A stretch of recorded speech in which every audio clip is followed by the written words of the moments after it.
It is Sunday, and thus it is time for Nightmare Corridor and Cursed Realm run-throughs. Apologize for the lack of videos the past month. Yeah, it's been pretty busy with exams, but as I shared with you guys on the stream, if you watched that one yesterday or 2 days ago, I am back now. The exams are over. I got a little bit of time, so now we're back in the Nightmare Corridor and the Cursed Realm guides. Disclaimer: this week is the weekend of the Abyssal Expedition, and thus most competitive players, guide makers and such, me included, have spent many a time for the Abyssal Expedition, optimizing in there. So there's actually a lot of gain to be had in the respective game modes, but we will start with the Nightmare Corridor. So let me just speedrun these teams again. For the first team, I'm using Scarlet, and for Scarlet, basically just full attack everywhere, and +2 Rowan collections, and that's pretty much it. For the next team, here I'm using Rem Randall.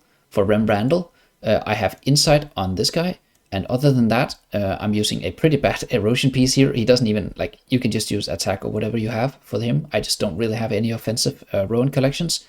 And then a single +2 here, defense on Misha, and a +1 Rem collection is good. For the next team, here I'm using Vika. Now my Vika is not doing as well as it's supposed to be, but I can't be bothered fixing it because I'm in region 7, so I don't need to fix it for a higher score, so I can save some diamonds there. But if you want to make Vika work, you have to make sure that she's the highest attack hero in your formation, and then go from there. Anyways, I'm stacking, as you can see, +2 collections in here, and then it's just a full attack and a strong attack collection on Vika. For the next team, this is the Baden Trashia team. For the Baden Trashia team, full attack everywhere, same as always. Ideally +2 collection, +2 collections here, and then erosion on Aurelia. Next up, we have the Thane or Lan team, or ideally both if you have both. For me, I am now merking a Lan. Thank you, and shout out to the guy from my stream who I'm now merking a Lan from. I don't have Thane, so instead of Thane, I'm just using Crashio, like we did back in the old times of the Nightmare Corridor, to replace Thane. As for the collections, just stack full attack wherever you can. And yeah, I mean, as you can see, I haven't optimized much, but I just have an erosion piece here, and then a +2 collection for Crashio. Next up, here is the Athalia team. Now this team, if you have Awakened Thorin at SI 40, you can make the Awakened Thorin team, and that team kills the boss in 9 seconds. So if you guys want to save 4 or 5 seconds, if that matters for your region, SI 40 Thorin will do that for this team. But for me, I'm not willing to do that investment yet, so thus I'm using Gavius as a replacement.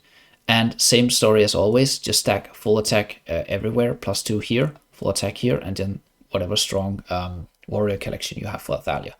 Before we move on to the Cursed Realm, I do want to show you guys the Awakened Thorin SI 40 team. As you can see here, 9 seconds with the SI 40 Thorin. For my Thorin at SI 30, it's a 20-something second team, so it doesn't work unless you have SI 40 Thorin. Alright, let us head into the Cursed Realm. Now, disclaimer, this is not going to be my final damage, but this is going to be my final comp. I'm just waiting on a better Antandra mercenary, and also a Gwen mercenary, to see where I can get the most bang for my buck for the mercenary this round. But other than that, let's go through the collections. So here you want Insight on Ivan. You want anything is better than what I have on Antandra. Ideally like some erosion attack, but you do need the +1 effect. Here you want Insight here, and defense on Misha. Next team, this is the Lucius team. My Lucius team is low rolling, probably because I forgot to mess with my tree, which I might do later. But for Lucius, he doesn't need the +1 here, but he wants a lot of defense. Jerome, obviously +1 defense or full attack. Erosion on Aurelia, Insight on Odin, and then last but not least, the +2 Rowan collection with a bunch of full attack on Nox. Next up, here's the Belinda team. Belinda is supposed to do a little more damage than this, so I have to mess with it more, but these are the heroes, and probably the lineup. You can swap Belinda and Gavia's position if you, but for me that's not better, so I have to mess around with collections. But for now, I have Insight here. Naruku doesn't wield full gear. I have some full attack on Gavious. I just have a regular attack collection here. Then I have insight and full attack on Lavatune, and then my strongest mage collection on Belinda.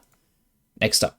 So this is the Gwen formation. Now, if you guys watched my stream yesterday or 2 days ago, I summoned for my first Highborn on the account, and that ended up being Awakened Gwyneth. And it's already paying off, even though I am going to try and merc a bigger Gwyneth to see if I can squeeze some more damage in here. But my Gwyneth is able to do 24 billion damage. I will say though, this round is a hell of an RNG round. So yeah, don't expect consistent results. As for the collection, I'm using a +1 effect on Chimera. I am stacking full attack and pref on Melion. For Gwen, I'm using this collection. Ideally, Gwen just wants crit, but I don't have a crit collection yet. For her, I'm using full attack and full attack on her lastly. But it is an RNG comp, so be warned about that. Next team. This is the Seal team. As for the Seal team, there are a few variations. You can drop Villanella and you can use Hilduin instead. And I actually think that is better. I was able to hit, I think, 16.5 with Hilduin over Villanella, so do that. As for the collections, ideally you have +2 or +1 on both of these. I just don't have enough +1 collections of this type. Here you should probably have the +2 collection. I'm just using full attack. This should also probably be insight. Here, Nyla usually wants the PRF stat. So if you have a good PRF thing, you can use it here. Other than that, just use insight. And here, ideally this is insight, and ideally this is also Hilduin, and not this hero. Right, last but not least, this is the stable comp. It's just going to do 31 billion, pretty much no matter what you do. There are a few things you can do though. As for Rimuru, I'm just using my strongest mage collection here. I tried some full attack, but that just ended up flopping. For him, I'm not even using insight on Atheist this time around. I'm just using the +1 effect, because that ended up being better. For Yoran and for Leica, I'm using SP on Leica, and I'm using the same Ranger collection on both of them, the +2 effect. And then for Palmer, I'm stacking Magic Pierce. Some people have success with using the Rowan +2 on Palmer. For me personally, it did not end up being better. But those are my teams so far. Again, I'm not going to switch up my formations, but I am going to test out a bigger Gwyneth for the 4th team, and I'm also going to test out a bigger Antandra for the 1st team to see if I can get a higher score. Right, that ends my video. I'll be back hopefully regularly, and I can see my merc has come in with these videos. But now I need to return to the fun that is the Abyssal Expedition. Just to leak some guild drama, we have a this time around, we have a rogue agent. A player has gone rogue in our Abyssal Expedition run, and he's like low-key trying to grief the guild. So that's annoying, but I live for the drama. It's very good fun. But yeah, hopefully, if you guys play the Abyssal Expedition, you're doing well. And I'll see you guys next Sunday. Bye-bye.